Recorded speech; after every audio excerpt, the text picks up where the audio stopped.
Hi, everybody. Welcome to Buzzing About Romance. On this episode, I am giving you a quick shot of romance, but author spotlight edition. And on this spotlight, I am joined by author Lynn Raye Harris.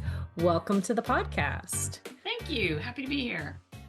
Okay, so Lynn Raye Harris is a Southern girl, military wife, wannabe cat lady. You're not a wannabe cat lady, though. You are a cat I lady. have one cat. I think you have to have, Multiples. multiple. And horse lover. She's also the New York Times and USA Today best-selling author of the Hostile Operations Team series of military romances and 20 books about sexy billionaires for Harlequin. A former finalist for the Romance Writers of America's Golden Heart Award and the National Reader's Choice Award. Lynn lives in Alabama with her handsome former military husband, one fluffy princess of a cat, and a very spoiled American saddlebred horse who enjoys bucking at random in order to keep Lynn on her toes. He does. Well, and so we're going to talk about your newest release, Seth. But before we do that, let's do some get to know you questions. Okay. So, why romance? Well, I've always been a reader, as so many of us are. And I think I probably picked up my first romance way earlier than I should have. My mom used to like to read these, like, they were these big historical, and they weren't technically romance. They were more historical fiction, but they were very soapy historical fiction. And Okay. I remember one was about Peter the Great of Okay. Russia. And anyway, it was not appropriate at my age level. But I read that, and then my grandma had Harlequin Presents. Mm-hmm. And so I read Harlequin Presents, and she got a lot of them at yard sales and stuff like that. And so I read those. And then when I got my first job as a teenager, I actually subscribed to the Harlequin Reader Service Did so you? that I could get, and I chose Presents, and you would get, I think it was 6 books. I think it's always been 6 books, 6 books a Mm-hmm. month. And so I would read the Harlequins. And so when I always knew I wanted to write because I wrote stories, all kinds of stories. And when I started thinking like, I want to actually be a writer, like, what Mm-hmm. do I write to get, to make a living at it? I love reading fantasy, but I was like, well, I can't write that. At the time it was all men, huge world Yeah. building. We didn't have the fantastic romantasy we have now. Right. Wasn't a thing.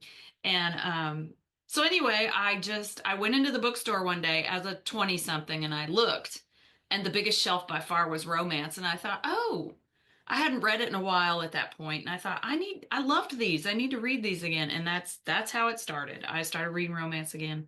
Loved it so much, started writing it, and I sold my first book to Harlequin Presents of all things. Uh-huh. That was kind of a full circle thing. It was fun. I think like at my house, so my mom did the boxes of the Harlequins and it was like the Hmm. best time of the month. Yep.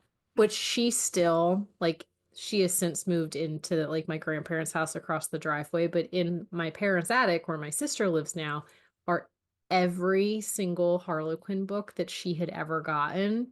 Like there are so many books. And I have read so many of them because I too started reading romance way before I was supposed to be. Mhm. So, as a reader now, is there a subgenre you tend to read the most? I read everything. I mean, of course I read romance because I love romance, but I read all kinds of stuff. I probably have 3 or 4 books going at a time. I'll read Hmm. nonfiction and then I'll read, some of the bigger things that are on New York Times list or whatever, Hmm. that are like this is the it book. I love the book talk things and so Right. I read all kinds of stuff, but I love a contemporary romance. I love romantic suspense, which is what I write. And I'm really into the romantasy now that it's a thing because I would have Uh-huh. loved that as a teen girl. I mean, who would have thought that was a space we could occupy? I mean, the stories weren't female centric.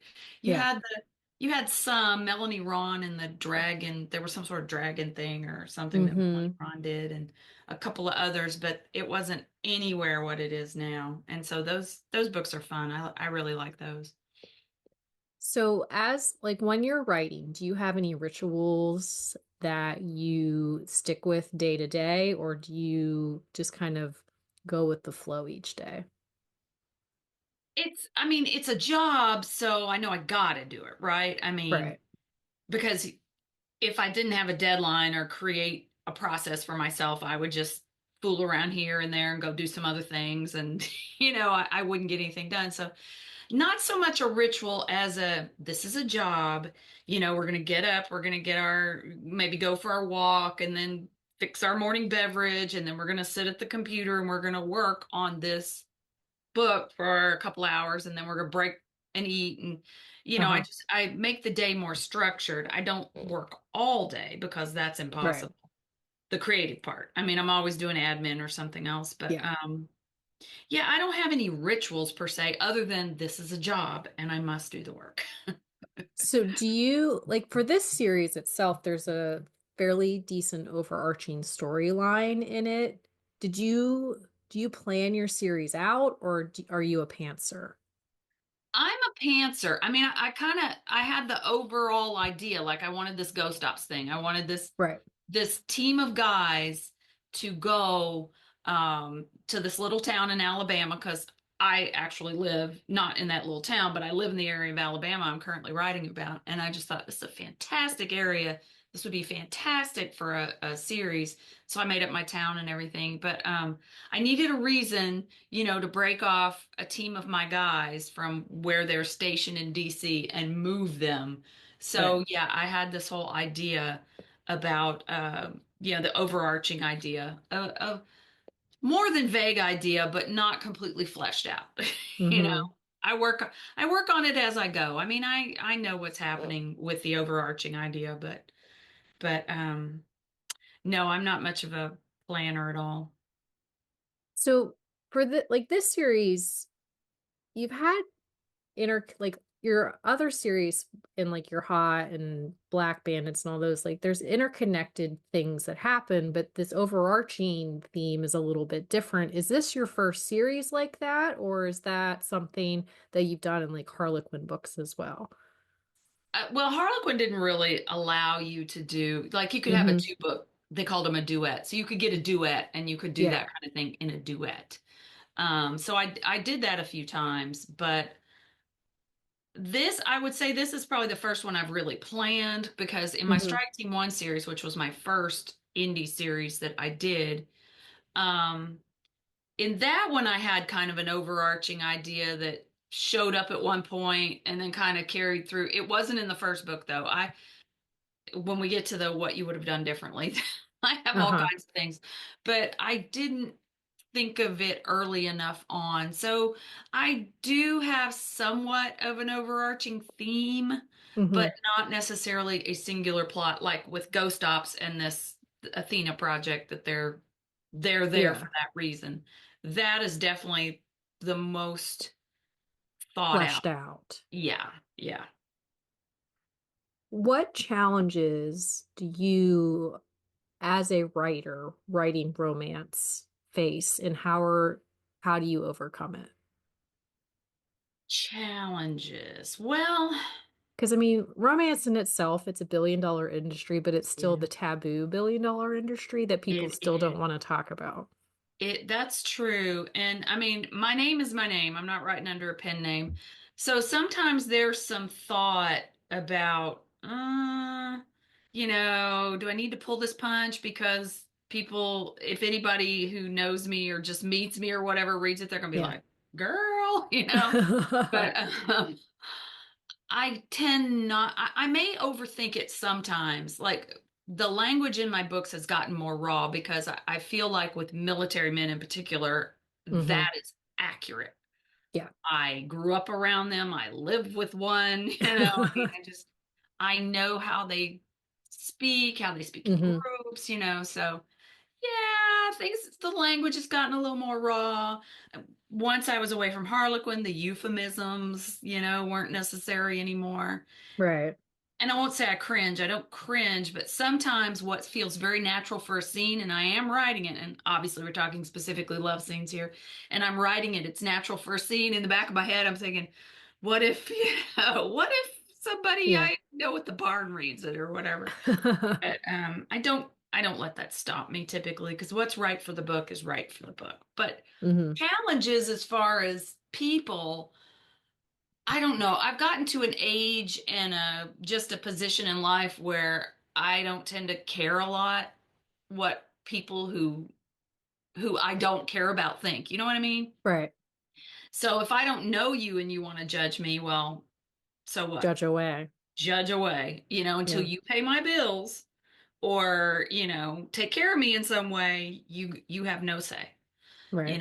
But yeah, I don't really face a lot of that. Occasionally there'll be that moment where I'll meet somebody, somebody will say, "This is my friend Lynn, and she writes romance novels," and they're like, "Oh, you write those trashy books." And that really Yeah. annoys me very much. And sometimes I don't have a response, I'm just like, I'm stunned anybody would say that to your face. How rude Right. are they? Yeah. Why do people feel like they can say that, you know? I it boggles my mind, Yeah. like the words that come out of people's mouths sometimes. Yeah. Yeah. When they find out what you do or what you read. And they And instantly put it down. yeah, they put it down. I mean, even women are some of the worst to put it down, actually. And Hmm. they're obviously not romance readers. They've Right. told this is not, we don't read that. It's lowbrow and whatever. Yeah. But I don't blame them. But at the same time, I'm like, why are you so rude? Why would you speak this way to somebody you just met, who maybe was an accountant or whatever? Yeah. Wouldn't. You Well, wouldn't. and that's the thing, like there are books for everybody. Like there Mhm. is a genre for everybody. There is a level of spice for everybody. It's like do not put somebody down because they enjoy something that you don't.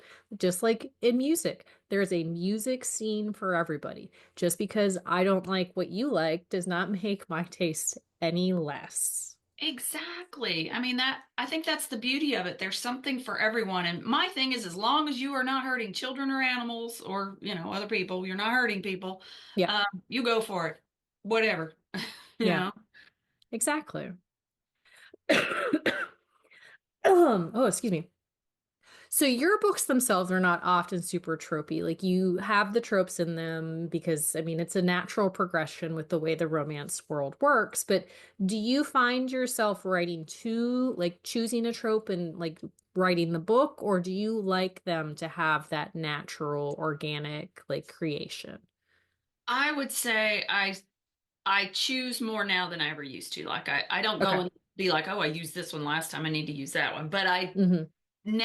nowadays I try to think, okay, these are the characters, this is the book I want to Hmm. write. Where do the tropes fit? I Right. try to plan that now, whereas I didn't always, because all my books, every one of them are found family. Every one of Hmm. them, you know. Yeah. So that's easy. And many, many, many are forced proximity, also easy. Yeah. Um, and you can always find enemies to lovers and friends to lovers, but when you start getting into some of those micro tropes, when people are Hmm. like well, I would say with Seth, the who hurt you. I mean, Yeah.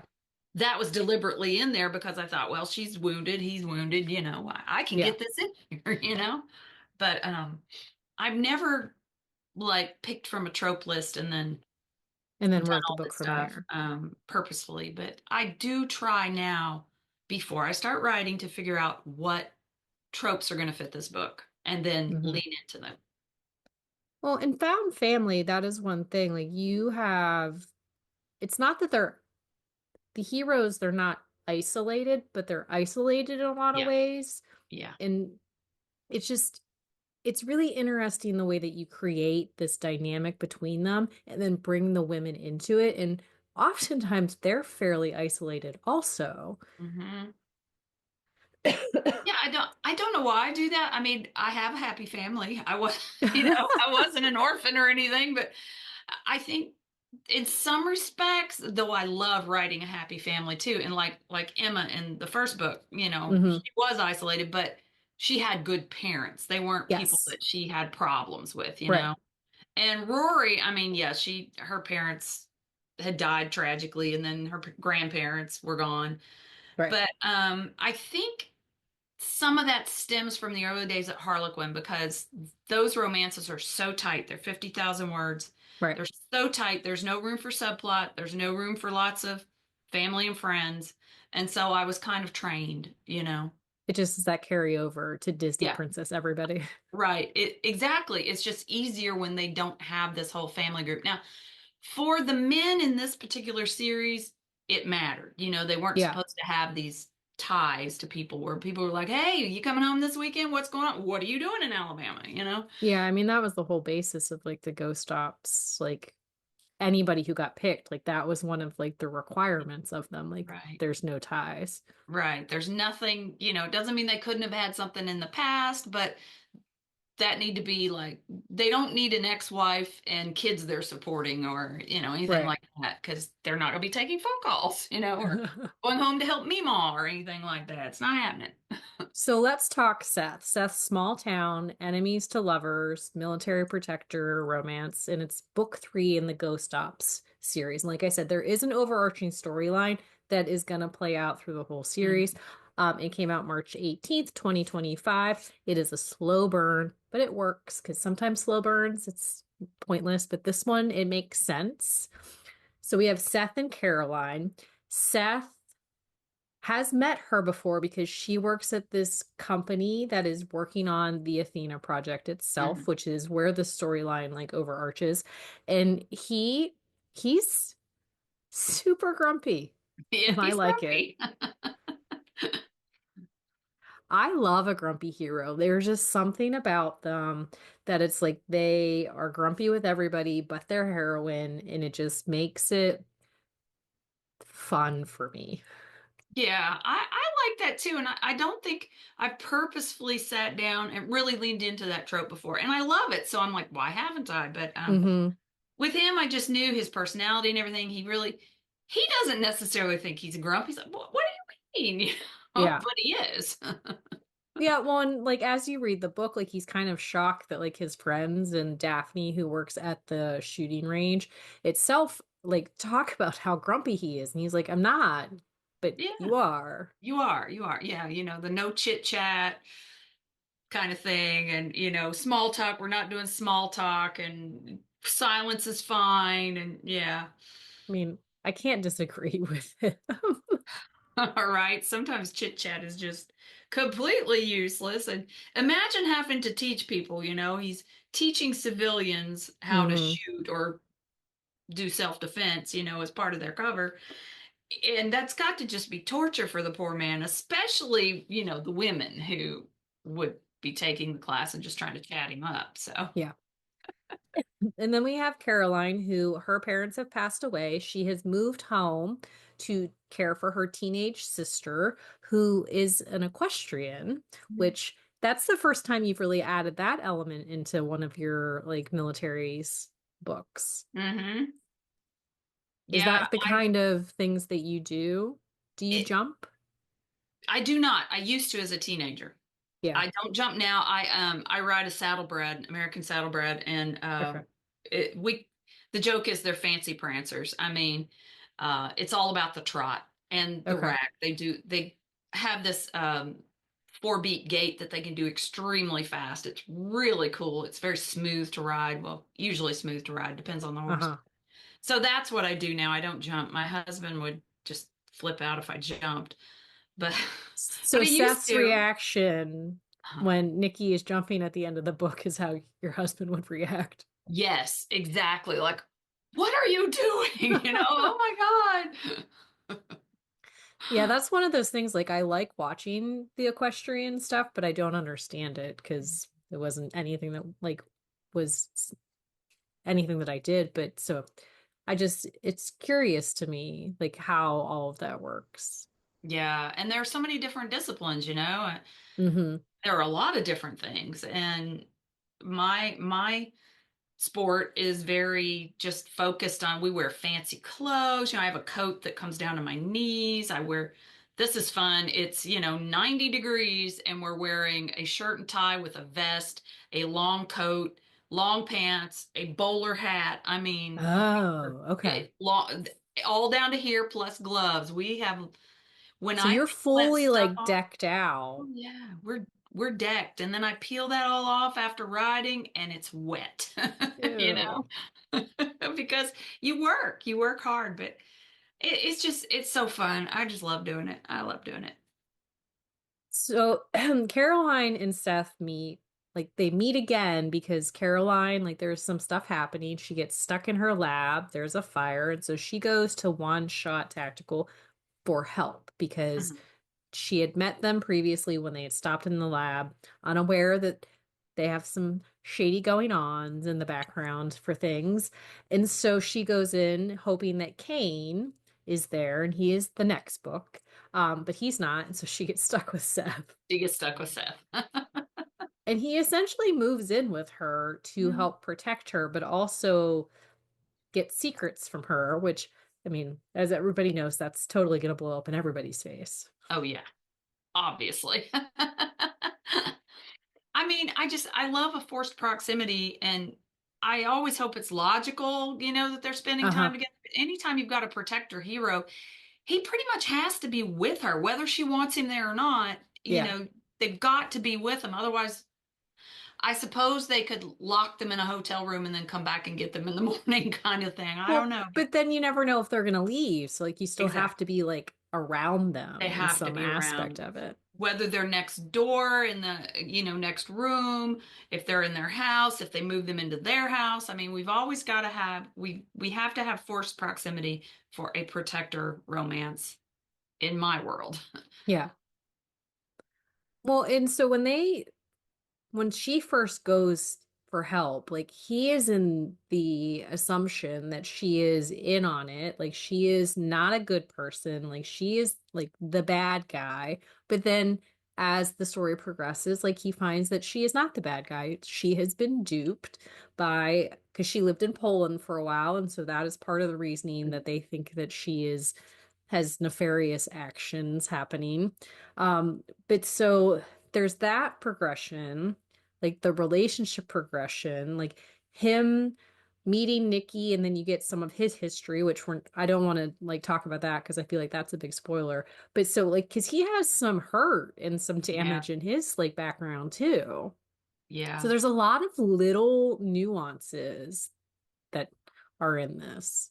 There's always a lot going on. And I always try to simplify. I'm like, you don't need all this, but that's just not how my brain works.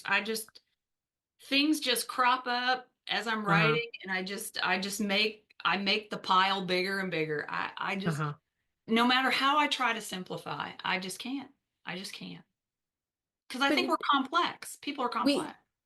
people are very complex. Like everybody's background is Yeah. different. There's a lot of emotion in their backgrounds, good and bad. Like people learn from choices that they made. Like you may not regret something, but you still learn from the choice. And I mean, I've read a lot of your books. And Thank you. I like have never felt that like there's too much going on. Like there are some books where you read and like this does not need to be in there. But your books themselves, like there's so many little pieces like as you're learning these characters that if you didn't have it, the characters wouldn't seem as fleshed out as they are. Well, thank you. I appreciate that. And I'm glad it doesn't read like too much. It feels like too much I'm juggling in my brain. It feels like I got a lot of plates spinning is what I feel like. Yeah. Well, and the spinning plate, like it's a very like appropriate like analogy for a lot of authors because it's like how do you keep the story moving without it like falling and breaking Yeah. apart? It's just that's a really good analogy. I'm gonna have to share that Yeah. with people. Right? It's what it feels like. I'm sure everybody who writes stories feels that way. Like, let me just throw another plate up there. Okay, now what? Uh-huh. So what's next after Seth? Kane is next, and I've Okay. started work on it, and it's Kane and Daphne, which anybody who's read the series knows because, I've kind of been Oh, you've been teasing. I've There's lots of teasing, I've teasing there. teased that whole thing like why does he keep her at arm's length? Because everybody knows, and if you've read the other books, that he's treating her like a little sister and keeping her at arm's length. So why is he doing that when he's obviously attracted to her? We don't know. Yes. We'll find out. And then she appeared mysteriously in book one under, Hmm.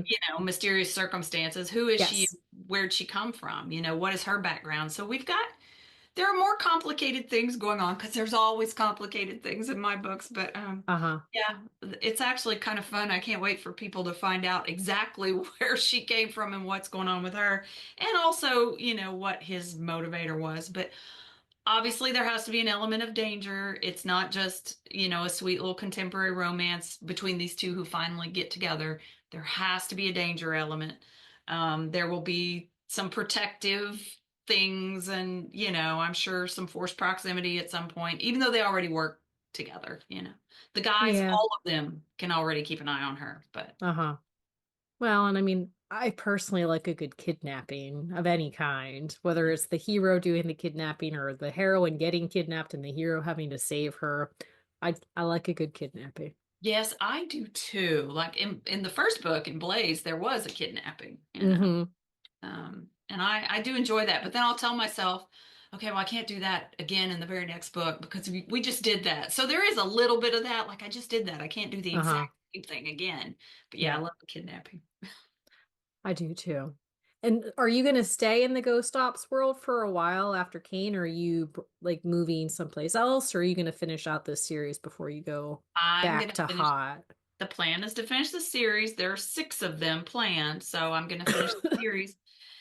And then even though it's early days, it's in my brain. I've been talking about it with like my assistant, my husband, the people I talk to, friends, writer friends. Uh-huh.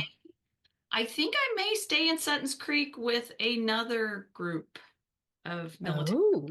because I love the small town and I love Well, the one I created. so have you written Small Town before? Kinda, but not overtly. Like this is Okay. overt, like we're moving to a small town.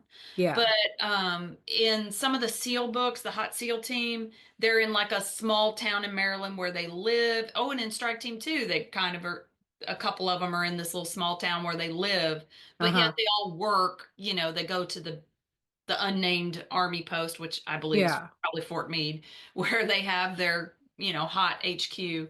And because Maryland, at least when I lived there, you've got DC, you've got, the Hmm. suburbs of DC, it's all very big and lots of stuff, but you don't have to go that far out into Maryland Right.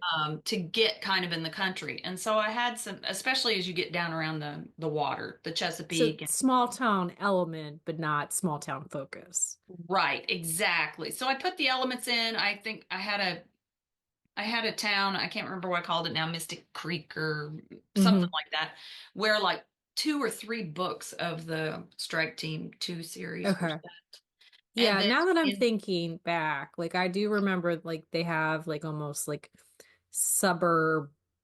yeah, like sub-suburb, not yeah, just a suburb yeah, feel to it. But exactly. there was always a lot going on like at headquarters and things like that too. So it didn't have that like small town moniker Right. essentially.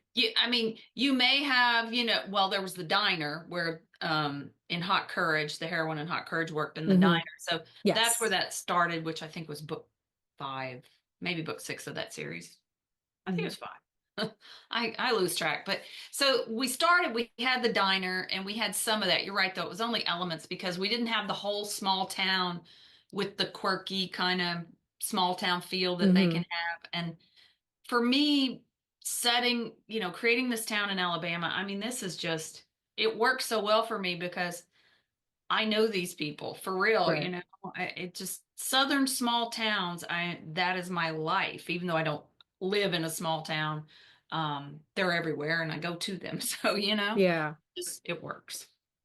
Yeah, I mean, I grew up in the middle of nowhere basically, and I live in a really small town now, so I love a small town because there's such a truth to a lot of them. Yeah, Like everybody doesn't really know everybody, but you know everything that's going on, and so it's like there's right. so much gossip and so much like interaction, and it's just the feel of it is so different. I mean, I'm only like a half hour out of the city, but like we're far enough out that I think my town itself only has like 1,500 people or something like that. But I love a small town, and I was very Yeah. excited like when you moved them to the small town because I was curious like I'm where it glad. was going to go. Yeah, and they've sold really well. They've found an audience that Uh-huh. can appreciate, the military romance, the romantic suspense, like that thing, Hmm. but also like a small town. So they've they've expanded, the audience for them has expanded a little, I think. Yeah. In our analysis, they seem to be popular because Well, I that think small town is, Well, and romantic suspense has been steadily growing in the yeah, past couple years too, which has yeah. been, I am a romantic suspense nut. I'm a huge fan of it. That is like my comfort read. Like, and so I devour them at an I alarming rate.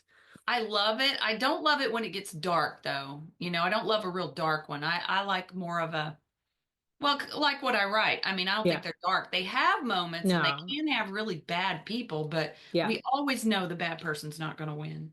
Right. Well, thank you so much for joining me and chatting, Seth, and all of the author questions that I had for you. I appreciate it so much. Oh, you're welcome. I have a fun time. I like doing this kind of thing. So, anytime.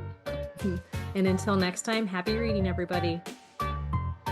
Find us on Instagram at Buzzing About Romance or on Twitter at Buzzing Romance. If you like the podcast, please leave a review. If you'd like to support us directly, join the Bookcase and Coffee Patreon and receive exclusive content only available to Patreon members. Check out bookcaseandcoffee.com for our on-the-shelf show notes.